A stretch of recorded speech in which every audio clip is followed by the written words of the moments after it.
Okay, and we should be live and indeed recording, which is great news. So this is a tutorial I've been wanting to do for ages. I've had the idea for a while. I've kind of tossed around different ways in which I thought would be the best way to make this work. So I've actually got more of a plan than I normally do with a tutorial. Normally I come on and I've got an idea of kind of how I want to see it go, where I want to end up, and generally just require chat to come in and ask questions, and I'll make a golf hole and discuss things.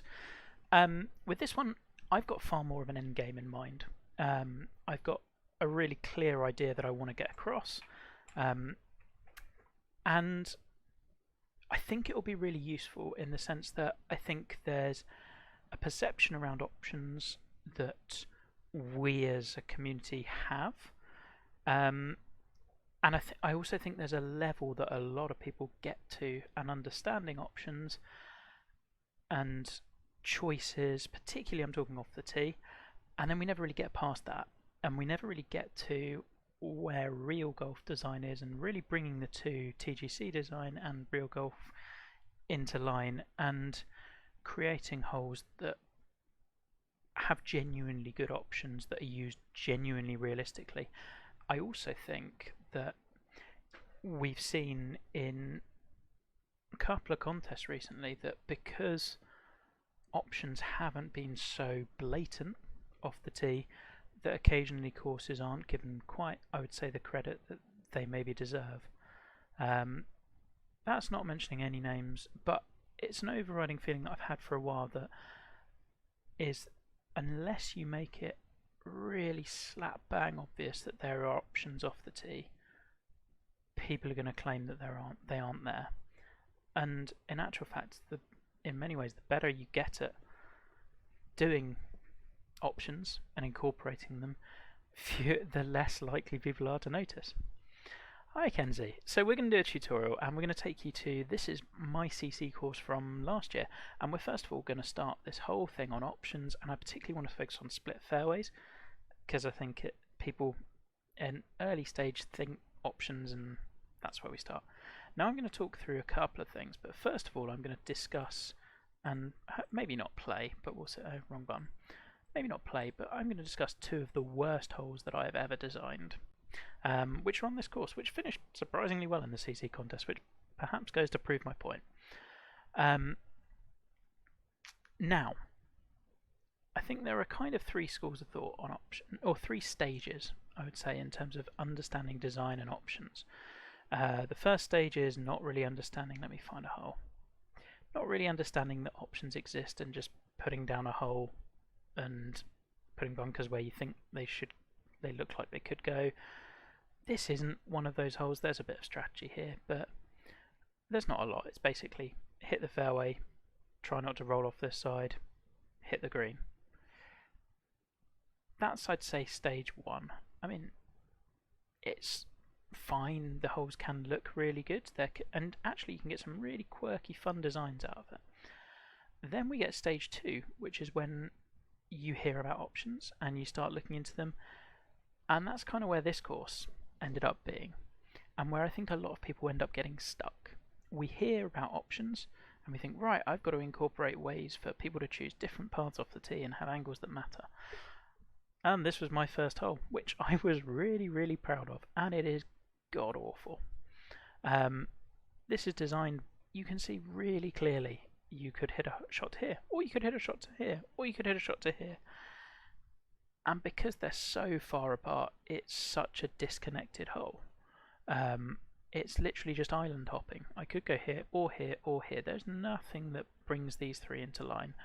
The little river, actually quite like, but if I were doing this hole again, I mean, I'd be angling the green to favour a shot in from the left-hand side, and I'd just be running the fairway down this way, and it would make a lot more sense. Be losing this bit entirely. Now, does it make for some strategic golf? Yeah, there's strategy, because I deliberately put pins, some to reward from this side, some to reward from over here. The point is, it doesn't really flow as a whole. None of it really makes sense. But this one wasn't the worst offender on this course. The worst offender was hole 16, and also, by the way, given that I've talked about this in the past, this is digression. Look how much of the plot has been used. Now, there are holes on here I really liked, but my goodness did I use a lot of space. And I also left a lot of dead space here that was a pain to fill. So, yeah, Wes, we're talking about options and kind of what not to do, and we're taking you back to my CC course from last year and 2 of the worst holes I've ever designed. The worst hole, however, which I still think looks very pretty, is this one. I am putting this out there as the single worst hole I've ever designed. Again, you fly through and you see, like, the planting's really good. I don't think I could have done much better with this. Some of the surfacing, yeah. And this was done on PS4, so this took a hell of a lot of time. But we're going to go up to the sky. And here we go. So from the tee, you can hit there, or you can hit there, or you can hit down to here. And then you notice you've got the final island down here, and again you get the disconnected sort of feeling. So, now, actually, this became this fairway here was a complete afterthought. And this was me having read about options and thinking, oh, I really need to introduce something else because this is a bit... I ripped this hole up a couple of times and this was the best I had. But again, if you're splitting a fairway purely to provide another option or another shot off the tee, please don't. And I guess one of the messages I want to get across is that split fairways seem like a really easy way to add options, and I've seen that with judging in this year's CC contest. A lot of people have used them. They are really hard to use well, and it feels like it should be straightforward. So yeah, we're going to kind of dive into a couple of other holes, because I have done split fairways since, but I've really tended to avoid using them. And the main I'm just seeing 11 in the background. 11 was such a mess. Oh, that hole was nice in my mind, and then just no.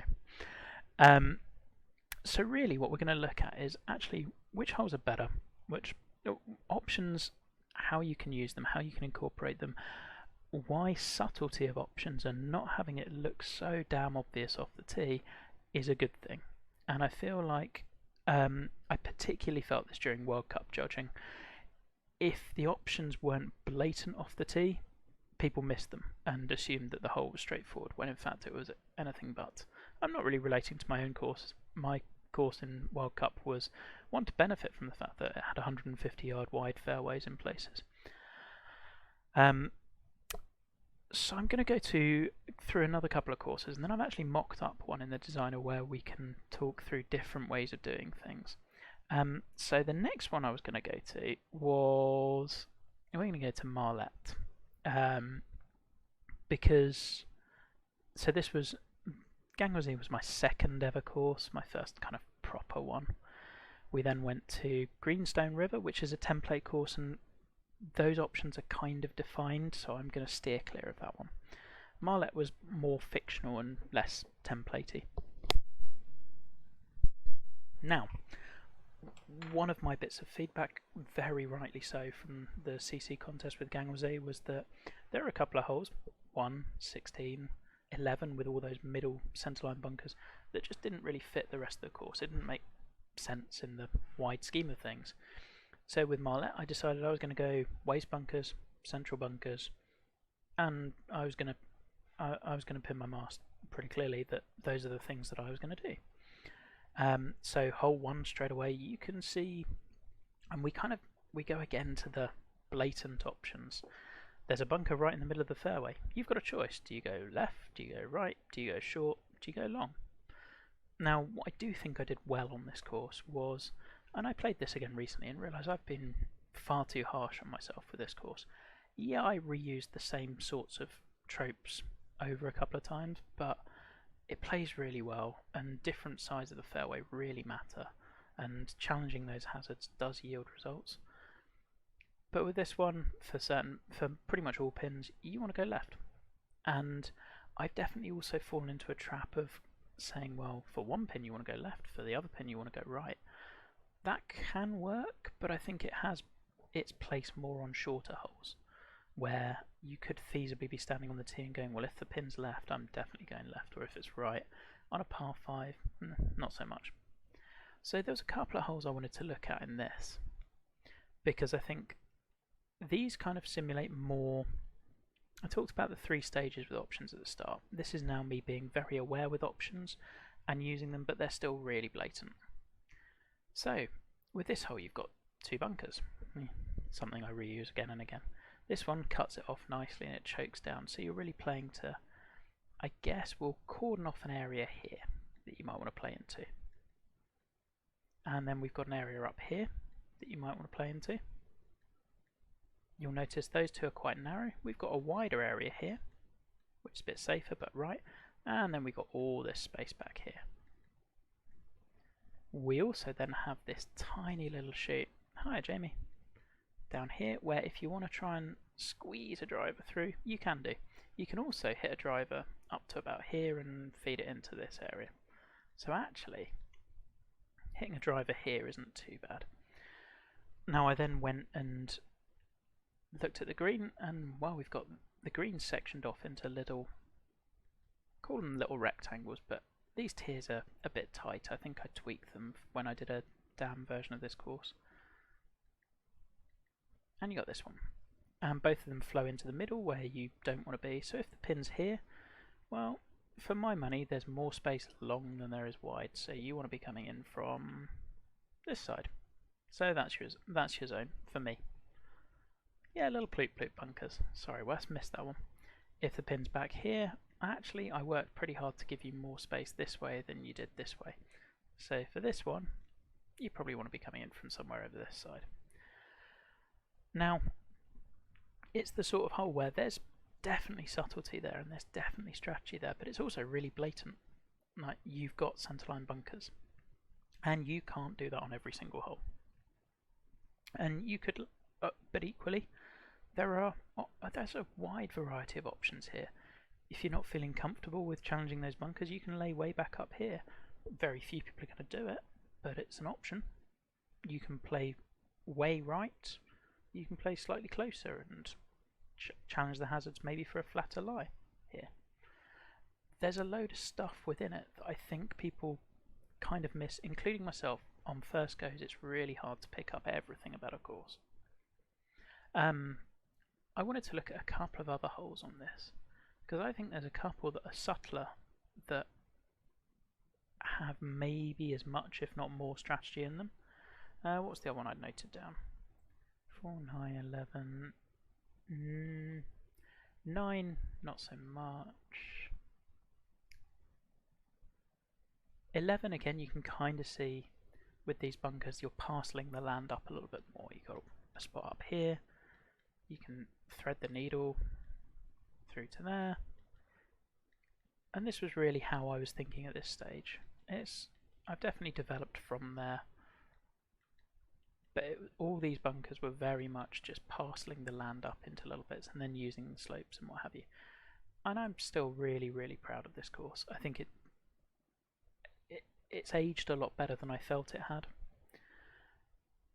You then had this hole, which I think is a little bit too long, but I should have made it a par 5. This one I think is possibly one of the better ones. So here you want to be challenging as close to the bunker as possible if you're taking driver, because if you're landing about here, you're rolling into the heavy rough. Or you can hit a 2-wood and you're safe, and you've then got a long shot in, but like doable, and the green does actually reward you for getting to that pin. There's also a tiny little bump here, I think, that rolls the ball round. And in actual fact, where you really wanted to be was somewhere close to this heavy rough, but not in it, because that allowed you to get over this bunker, avoid this mound, and go down here. So, in many regards, with just one bunker, I'd say the strategy here is as good as the one over here. It's just different. So, but looking at it from the tee, and you really just see, oh, there's one bunker and a fairway. Because the hole, however, looks more natural.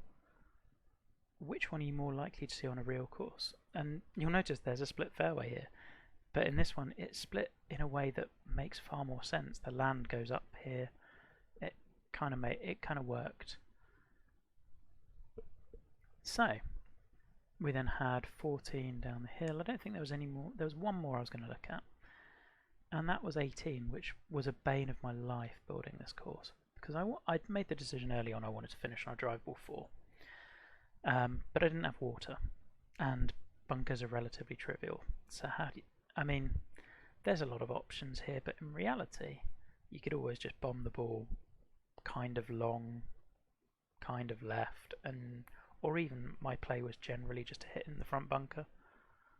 So that's kind of where I came down on this course. I used the same feature probably a bit too much, but there was a reason behind it. And part of the reason was that it's not subtle. And I feel like if there's one thing I want people to take away from this tutorial, it's that strategy can be there even when it doesn't look totally explicit. And I think on 13 it's not that explicit, but it really is there. And you have the choice. Do you want to take that bunker on or not? Do you want to lay back with a 2-wood? If you're laying back with a 2-wood, are you laying back left or right? If you're hitting driver, are you going right? Are you putting a bit of draw on it into the slope? Are you trying to hit fast and go over that bunker, which you can do? Skinny, RJM, good evening. So that was this one, and we're kind of in doing this at the moment. I'm really basically tracing my own development, I guess, as a designer. The please just don't is for a video coming soon. We're then going to look at another drivable 4 or another couple. We then get to Cayuma, which was my World Cup course, and here I think the options again very in your face. Again, I used central bunkers, but I gave you a ton of space to navigate them. And I think this probably kind of played to the detriment of the course a little bit, because, I don't know, I think people felt they could play away from the hazards more easily. I never actually got any feedback back on this course, I couldn't be bothered. Hole 4, for example, I will argue that, and Wes, the typically with judges in your face is better, I completely concur. And that's kind of one of the things I want to address, that we want to be looking for stuff that isn't as bold and in your face. 4 I will maintain until I have never designed a better hole than 4. It's my favourite hole idea I've ever had, and it came out perfectly in my mind as to how I wanted it. Hole 4 is a drivable 4, where actually driver is got to be off this hill and rolling down, and it's so much fun to play.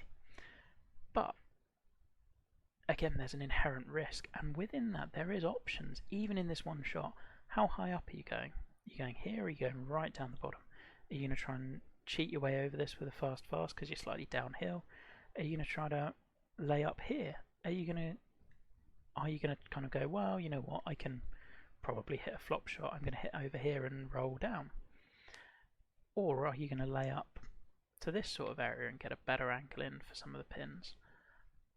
For example, this pin, well, you've got this big mound. Do you want to be down here? Do you want to be rolling over? And yet, the beauty for my mind of 4 is that there is nothing to it in terms of bunkers. It's all done on, well, hey, there's a big cliff edge that functions really well, but other than that, it's all done with where the fairways cut and land contours. Which, now, if you ask people how many options are there off this tee, I don't think there's a real answer to the question. You could go here, which I tend to do if I'm playing for the back pin, for example. You can go up to here, which you might do if you've got wind into and you're going for this pin. You can go and bomb all the way down here, which I definitely wouldn't recommend for this one because everything flows that way. But it's not a bad shot for down here because you've got a little backstop. You can go up here. You can hit down and try and run on. You can hit to the middle and leave yourself a flop shot. I guess the point is, there's a lot of options that I could have that don't look quite so explicit, particularly if we compare that to the previous drivable 4 we just looked at with Marlette, where there were 2 central bunkers, and it's kind of, well, I've parcelled up the fairway for you. Whereas here, the fairway's kind of parcelled up how you want it to be. Right, and even then, to get down to here, do I want to, well, maybe I want to hit it down here, because if I go straight at this side, well, I'm running into the cliff edge potentially. If I go here, I'm just going to roll down and I'll be around about there. But if I do that, do I want to risk stopping on a side hill lie? Less sure. Maybe I want to stay in the centre and just kind of play for here. You kind of see the point. There's so many choices that I could have. And I think for me, this is where I'd want to see more designers going. Because I would argue that there are more options on this hole than on any split fairway hole I've seen. And we'll get to split fairways now, because I do one on here as well. So you can hit over to here, or you can hit to here. Now that contest is over, I am very happy to say that I did not love this hole by any stretch. It looks really nice, it plays relatively well. It never played how I wanted it to, because I wanted for this play over to here to be far more rewarded, and in actual fact, playing over the right is almost always the way. I couldn't ever make it. The problem that I had with this was distance. If you're hitting over to here, you've got a wedge in. If you're heading to here, you've got a 6-iron. Pithy. Yes, indeed. Shades of grey versus black or white, and that is really excellent. I'm glad we're already kind of where I want us to be. There was no way, and I was having a conversation with Dylan about this a while ago, and I think Grovey, I think we were both in chat on someone else's stream. I think it might have been the 24-hour marathon thing, and we were discussing why. Dylan was saying that on short holes you can use more options because you can make the angles matter more, which is true to an extent. However, on a shorter hole you also have less club in hand, which means there's less rollout, which means that the angles tend to matter less, unless you get into pitch shot distance, in which case, and we're talking proper gamifying it here. But I think there's a distance really matters in terms of how the ball reacts when it rolls out. Now I wanted for this pin, so a bit of a ramble, but I really wanted for this pin you to have to go this way and challenge these 2 bunkers. And even then, for this pin, I always play over here and just loft a pitching wedge, and no matter how I did it with this pin, there was just no way of making this play preferable to this one, which was unfortunate, and I probably should have designed it or could have designed it differently, but it was really hard. I'm then going to get to my other favourite hole on the course, which is the other drivable par 4, and I will never design better drivable par 4s in my life. This one's my favourite because purely of the distance, and I definitely burned my 2 best ideas on this course. 287, driver carries 285 for master clubs. For pro clubs this hole's a dream. For master clubs you are landing about here and you're wondering, am I going to roll into the water? If I'm hitting a 2-wood, am I hitting a fast 2-wood and trying to land it here and funnel it on? Once I get on the green, am I on the right portion? And if you're laying up, where are you laying up? Because that's a bit of an awkward layup spot. The green, those 2 spines, those come in as well. So again, we've got a really large fairway. We've got no bunkers. Originally I had 2 here, and I think Joe and Adam and a couple of others really wanted me to keep them. I always felt that this was a better hazard and it worked better visually. But again, I've given you the whole fairway. You can hit wherever you want. You can hit there for a full wedge. If you're hitting down to here, you've got a pitch. That's a fun little one. Petty loves this hole. I always hit a slow 2-wood into the water here, like literally every time. Could even play it for you now and show you. Why not? But I loved the idea of coming up with a hole that was so short and yet just really awkward. And I think we'll try a slow driver. Oh gosh, we're lagging big time, but that's okay. And we hit a slow, and we're in the water. And then you're dropping. because I always felt that very few people could ever resist the temptation of going for it. And even though I gave you loads of options, people always go for it. People always chase the eagle. So that's kind of what I liked about those two drivable par fours, is that there was death pretty much on each of them, but right where you didn't want it. Now, am I going to leap into one other? I think I probably will. So the final split fairway hole we're going to look at. There is water over there, thank you, Hinter. And then we'll get to the kind of participation part of this, which I'm hoping goes well. So the most recent one that Joe and I have done was the most recent one that Joe and I did incorporates a couple of split fairway holes. And what I hope that you see is that they're done, I mean, they're not natural. We very much drew up this burn as exactly where we wanted it to be on each of the holes. But each time it gives you options that are still shades of grey. So 10, for example, I think is the biggest bastard of a hole on this course, because it comes across at about driver distance, but then you're factoring in, bear in mind this was designed for a major, so it was always going to be really difficult. You can try and hit fast down here, in which case that's fine. You can hit driver here, but then you're worrying a little bit about run out. If you're hitting this side, you're worrying about how far back you've got to go in order not to run out into the water. You're considering left versus right slope as well. I think I designed this one on stream. And then you've got a green that you really don't, I mean, you can have a pitch shot into, but there's some of those pins that are nasty to hold with a pitch. That one. This one you've got to be kind of right hand side to open it up, and it's just tough. So I think with this one it was far less of a can you, can't you, and more of a do you want to here or here or here or here. And I think that's really where I'd, now even then with this hole it's not perfect. There was no way to show the burn off the tee without really screwing up the sculpting on this side and just making it all very unnatural. You kind of just had to know it was there. But compromises. It is basic. The 11 was the template that we used with that one. So what we can go into now is this well-titled new course. Oh, I didn't even look at the split fairway hole I intended to. Whoops. Let's do that quickly. There was one more in Old Ainsdale that I wanted to have a look at, which was 13, which is the split fairway hole with, as people imagine split fairways, that I think I'm the most proud of.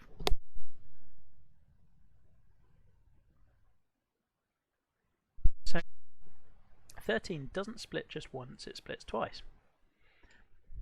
And this was our take on the Lido hole, or kind of a long par 5. And what we wanted to do was try to create a way in which it matters whether you clear the burn not just on one shot but on 2 shots, and kind of change your decisions each time. So if you clear it first time, congratulations. You now have the question of, do you carry it second time? Can you, depending on wind, because that's where your 2-wood's landing. Are you trying to hit it fast? If so, are you sneaking through here? Or are you laying up? And if you're laying up, is the layup easy? Well, you've got an awkwardly placed bunker here, so again you're thinking about, do I want to land it here and risk rollout? Or do I want to carry over the other side a little bit longer? And in which case there's that little pesky bunker skirting that you're trying to skirt. So that's probably one of your better layups, but then you look at the green. Well, kind of want you to be over here, so am I hitting the tiny slither of fairway? Because this is a lot wider to hit into, 35 yards versus 10. So, well, with that in mind, do I want to be laying up here? Well, it's 28 yards, but really I want to be landing it here. And there was just all sorts of awkwardness on this hole, with that second shot in particular. And it took a lot of effort to get it like that. Yes, this is the hole where Petty hit both burns. As you dream it up. Now, if you decide that you don't want to carry the first one, then are you heading out to here? In which case, are you hitting driver? Because that could be going into. So you're probably hitting 2-wood, which definitely takes going for the green out of the equation. Well, now you're looking at 2-wood again to clear this, and that's now a really risky shot, because if you've taken 2-wood and you've maybe not got hold of it, or you've pushed it a bit too far left. Like I say, this hole is the one that I'm the most proud of in terms of using a split fairway in a way that feels natural whilst 100% not being, because I feel like the burns both make sense, and it doesn't look like we've divided it up into those sorts of squares that I showed you on Marlette, but they're very much there, and they're very much, it's all very calculated, and it's all bearing in mind with wind, etc. But all this hole really was originally was just us putting lines down for a burn here, and then trying to find ways in which you could make that land interesting, and then tweaking the green around it. So I guess that's my kind of personal evolution of split fairways, and I do think that they are overused, and I do also firmly believe that people, and I say this as someone who very much did this, chuck split fairways in to kind of add strategy, when in many regards it doesn't. So now we're on to the participation section. I drafted this a little while ago, and I'm going to be requiring a bit of chat involvement here. So we're going to look at what are good options, what are less good options, what we see, what we don't see. I've designed some mock-ups of like 440-yard par 4, and it's the same rough hole every time, but with some different quirks and things like that. And we're not really going to go with better, but what are the pros and cons of each of them, I guess. In fact, let's probably start with better, because I think better's likely to elicit a bit more of a reaction. We're not going to go to ground level, because surprise surprise, this is not sculpted. But we'll look at it from an overhead. Now all greens are just an oval brush left like this. What do we like about one? Does one offer us any good? Does one offer us anything bad? Does one look dreadful? What do we think? I really hope that chat is being recorded on this, otherwise this is not going to record very well. I'll read them out as I go. Texan says 5 must die in a fire, and 1 better be bumpy. I'd query that. I'm not sure it needs to be bumpy. Do you mean near the green? In terms of undulations to... I more mean in terms of as a straightaway hole. Let's imagine there are some undulations on there or whatever. Basically you've got a dead straight drive to a green that is dead in front of you. Do we think that rough concept gives us options?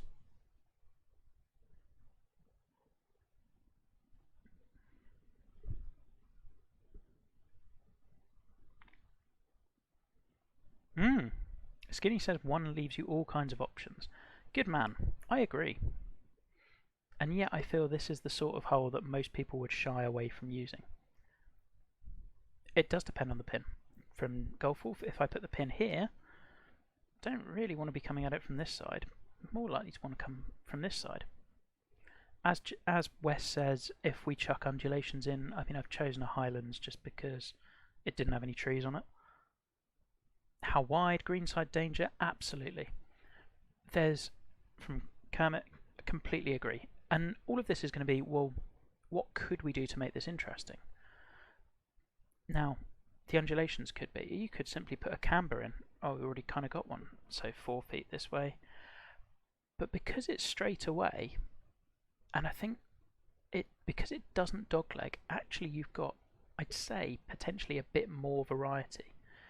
If we look at where the angles kind of go and how you can create them, you can create quite a bit of angle disparity there. And if you look at your difference in attacking the same pin from different sides, there's quite a lot more you can do. So I think the point of me mocking up hole 1 was, don't disregard a dead straight hole. There's a lot you can do with them, and that's before we add in undulations or bunkers or anything. That's just looking at a simple piece of land and looking at angles that you can create. Okay, number 2. tell me about what we like, what we don't like. This is 273, and I think to here, if I've done it right, is 290 odd. What do we like and what do we dislike? And I guess it might be interesting as to whether you prefer this to 1 or not.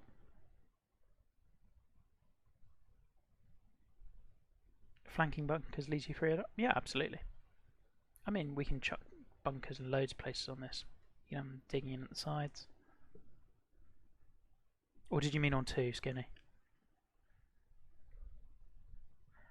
So with 2, we've got a split fairway. So we're presuming that if you hit, you're basically making a choice between one or the other.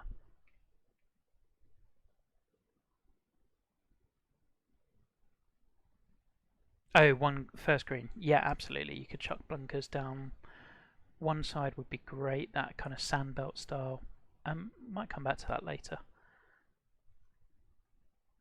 Or I think you're talking about one here sort of thing. Probably a bit pushed a bit further back. Okay. Wes, more options off the tee than less. And which one has more options? 1 or 2? I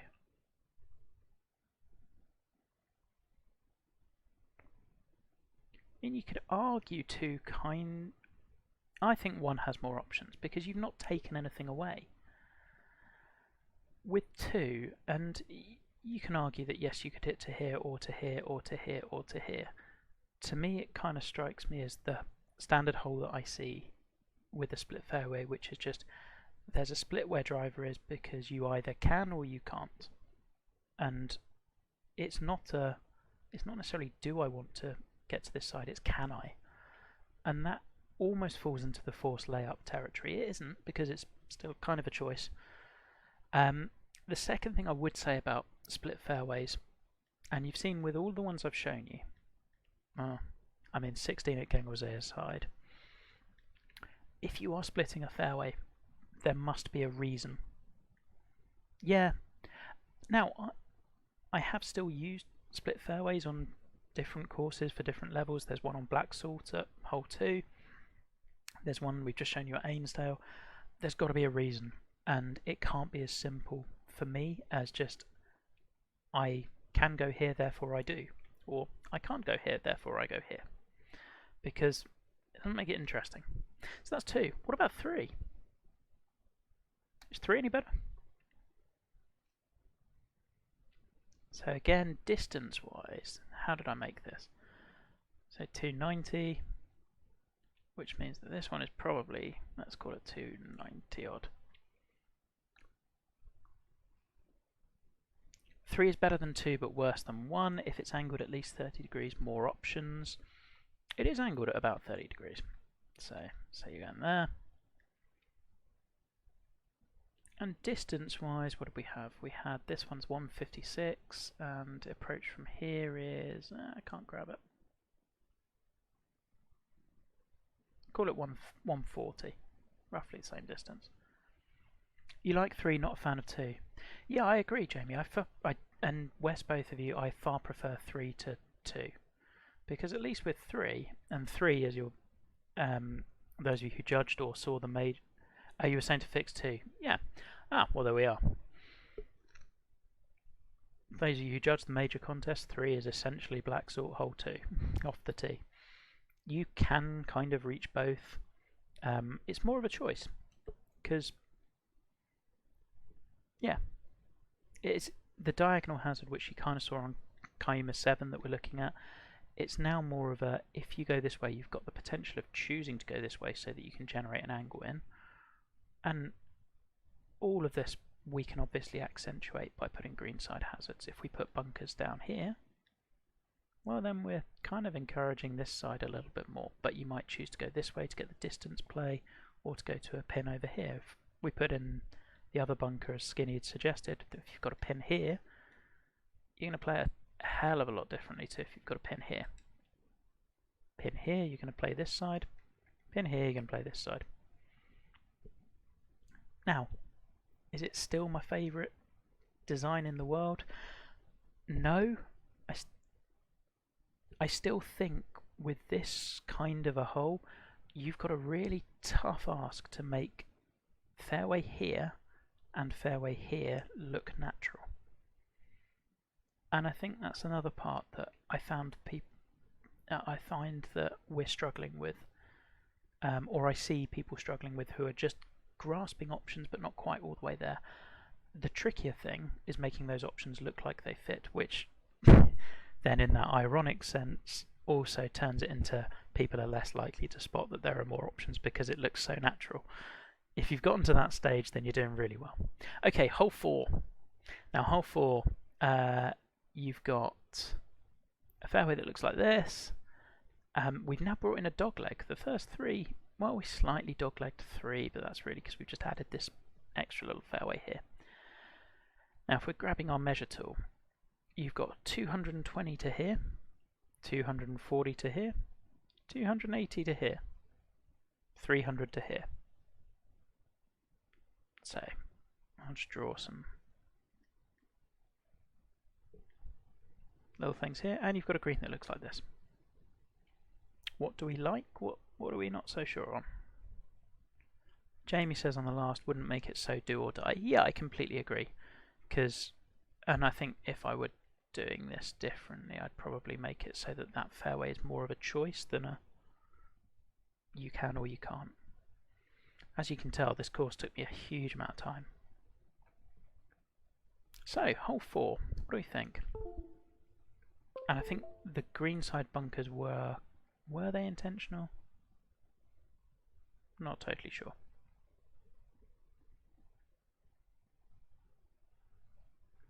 Because I've definitely got things I like and things I like far less about 4.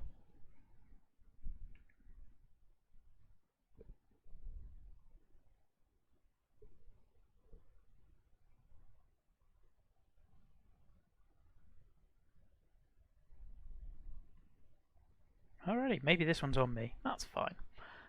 Obviously we lose the little triangle-shaped bunkers. Those are stock holders. Things I like about this one is the risk. You kind of gain more the more-ish you risk. Yeah. To be honest, I'm not sure these bunkers are really helping my point. I might get rid of them for the moment. We'll put them back in a second.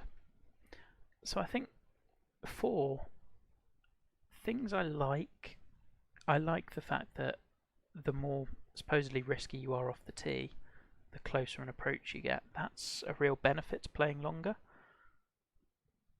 It is capish. However, I don't really... if driver is reaching here, 286 with no problems, there's no point in having these two really as options. I mean, potentially into a headwind. I also, and this is more of a personal thing, fairway shape wise, don't love that we're basically, this is another thing I think I've seen in CC courses where we create bits of fairway to really accommodate an option. So I don't know, I think that's kind of where you make the, we're talking here about making it look natural. To me it looks more natural if you have a fairway that just is as is, rather than creating these sorts of entry points, which I've seen a fair bit. Now let's say this hole had been designed well. Yeah, I mean and if, as Skinny had said, oh, I've taken the bunkers out. Whoops. So let's say we had those 2 bunkers back in. Oh, it doesn't matter what shape I'm using, does it? Let's go find it anyway. One here, and one was about here.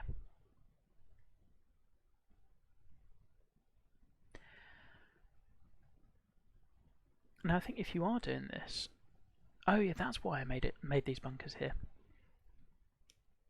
I don't think there's a massive benefit to cutting off as much as you can, and I still think the best play is probably to hit over to relatively safe portion of the fairway, and you've got kind of the same shot in. So although you're allowing this shot to be quite risky, I don't think there's a huge benefit to taking on all that risk. So I think this is one that's closer, for sure, but it's not quite there yet. And we could change that with how we bunker the green. Now let's say if we suddenly move this bunker to, I don't know, here. Okay, they overlap now. Not quite there. Here-ish. Well, now coming in from this angle to, I don't know, tucked front pin. Well, now coming in from this side, it's going to give me a lot better access to the whole green. Problem is we're still coming in with a wedge, so in reality it's a little bit easier, but I think that is enough of a reward.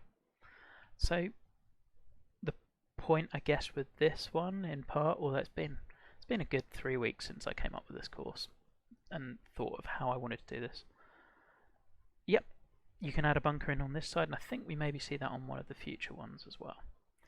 Okay, Wes is getting excited about seeing 5. 5. What do we have here? And this is the sort of hole I've definitely seen. Not necessarily in this CC contest, but in reviewing and what have you. Wes just says die. Oh, I mean, yes. Start a fire, yes. Again, this is, I think we kind of went over this ad nauseam with my first 2 holes that I showed you from my CC course from last year. Like, there's at least one fairway too many. If we're splitting a fairway twice, we've got to ask ourselves serious questions. Like, does it fit? Is it logical? And I've shown you an example at Ainsdale, that 13th hole with the 2 burns, where you can do it. But it's really hard to pull off, and it almost certainly never involves splitting the fairway this randomly. Because I would argue that this is the fairway that just makes 0 sense.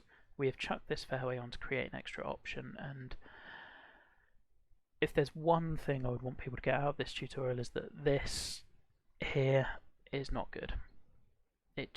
It rarely works, and you have to be really good to pull it off, and in almost all cases you're better off not splitting this fairway like so.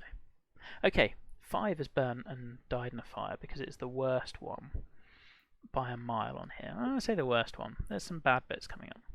Okay, hole 6. Hole 6 is a tweaked version of hole 4. So I'm going to remove the measure tools and we'll just look at the differences briefly. So hole 4 looked like that. Hole 6 looked like this.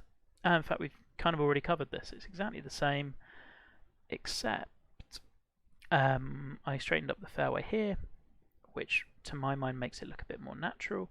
We've brought those 2 bunkers in here so that, oh, I forgot to put a green on. If I put a green here,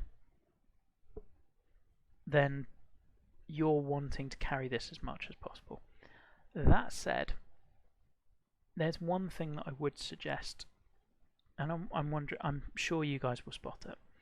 If I'm teeing off from here, the design I'd say is pretty good. What's the one thing you think that I want to bear in mind if I'm designing this hole? We've created a green that's going to reward shots from this side. What's the problem we've currently got?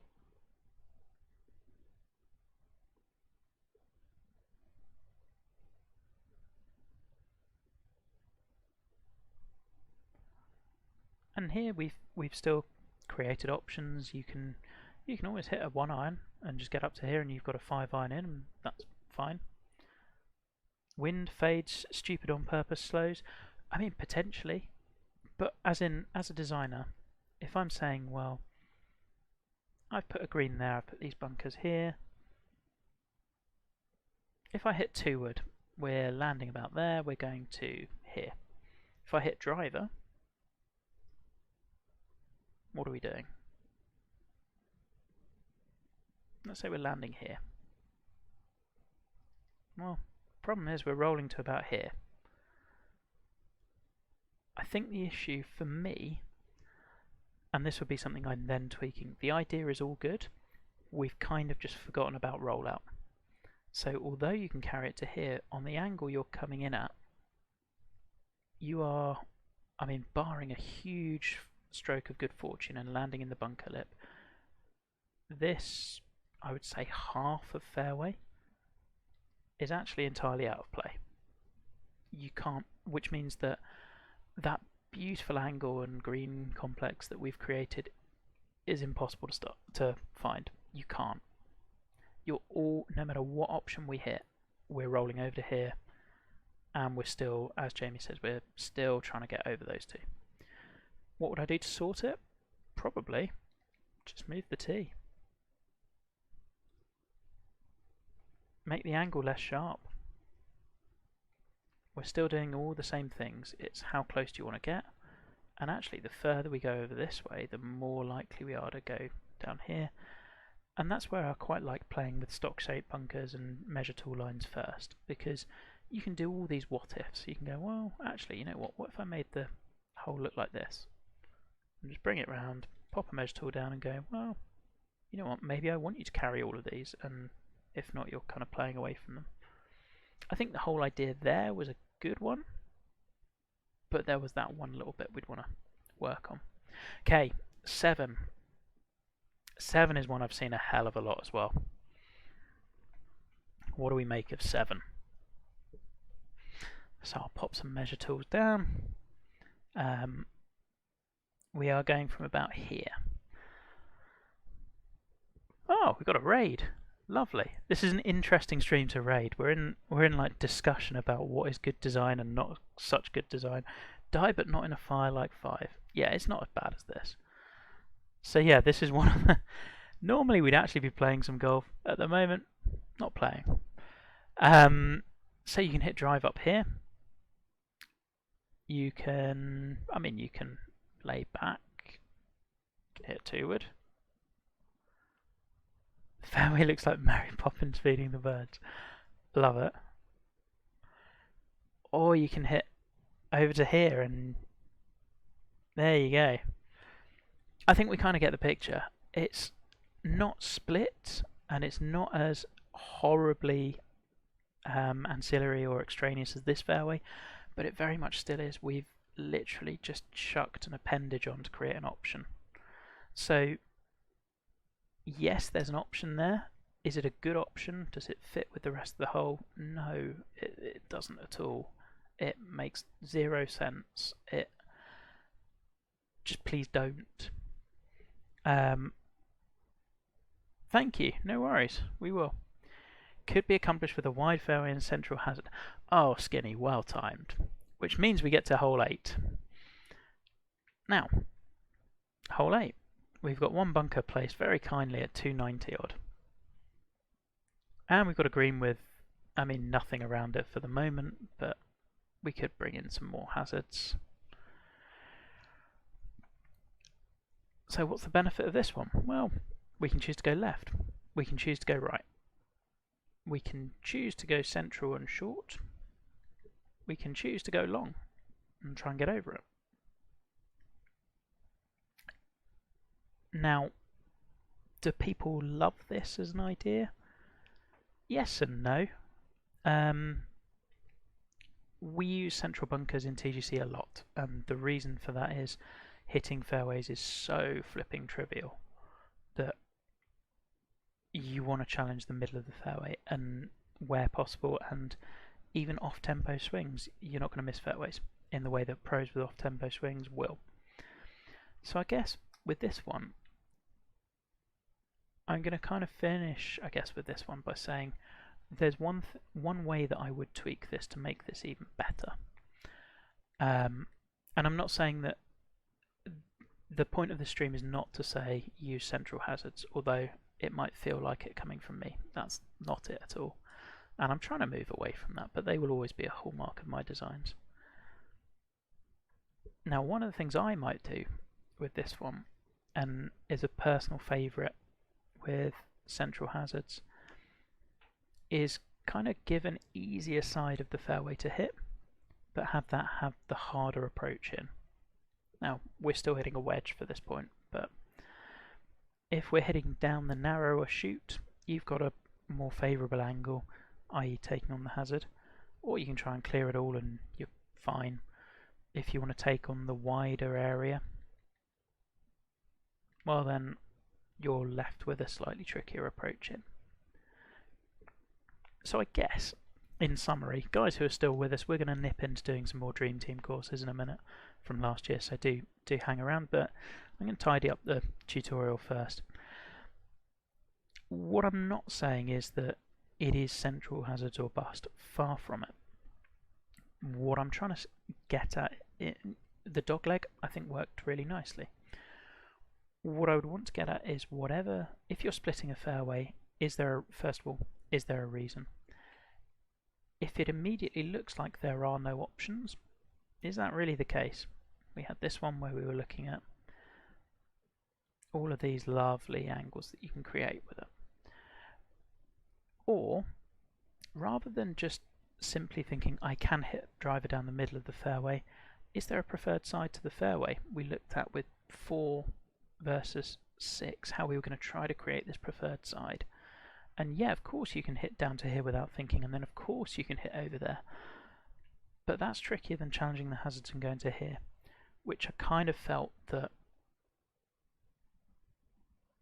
I still think, if I come back to where I wanted to start this stream, for me I feel there's 3 kind of phases of options that as designers go through them. The first one might be a hole like one where you don't really see there are any options, you're not designing with in mind, you're just kind of making a golf hole, and sometimes it works and you hit lucky, sometimes you don't. We then go into the phase which I would term as, in my head, like the second phase, which is you realise options exist, you try to incorporate them, often including split fairways, because you want to make the options clear, because in your head you're working really hard to make them clear, and people see them and people realise that, hey, there are options on this course, it must be good. And then we get to the final bit, which is when you get really good at this, and let's say this hole had worked, there's maybe not as many options, but there's a clear good play, and there's a clear less good play that's not going to penalise you with bogey, but it's going to maybe leave you with par as a more likely option than birdie if you're playing from here. And it looks far more subtle, and the hole as an entirety looks far more cohesive than this or this, which just look disjointed. So I guess what I would love to have more people doing is moving towards this sort of design where we are including options, we are designing very clearly with them in mind, we're using our measure tools, but within that we're making that hole look natural. We're thinking of fairway hazards and greenside hazards in combination, because they are. If my green is protected to encourage an angle from one side, I want to protect that side as well. And then the final thing, the bit that makes golf design A, really tricky, and B, really enjoyable and gratifying, is the fact that you can't just rinse and repeat this one whole idea over and over and over and over again. So once you've got your one idea and go, right, I'm going to have a dogleg right, and you're going to have to carry the inside and stick really close to it, and then the bunkers are going to be here. Well, guess what? On hole 2, you can't repeat the same idea. You've got to come up with something different. And that's, for me, the joy of strategy, is having that.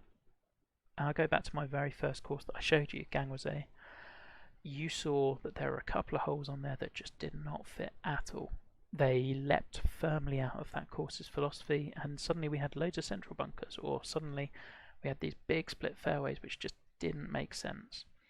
So the job is, how do we keep it interesting from a playability point of view and from an aesthetic point of view, how we look at it, all whilst remaining true to a couple of key tenets of what your course philosophy is. And that's the fun part. But anyway, I'm not going to actually design a hole on this stream, which is quite fun, but I wanted to pick this apart because I really do feel this is something that a lot of people can learn from, I hope. So I hope that was useful. For those of you hanging around, we're going to go and play a few more Dream Team courses because, hey, that's fun and we're nearly there. For those of you hopefully watching YouTube video in a couple of days' time when I upload it, I hope this is helpful, and do ask if you have any questions. Okay, I'm going to cut the stream here and come back in a minute.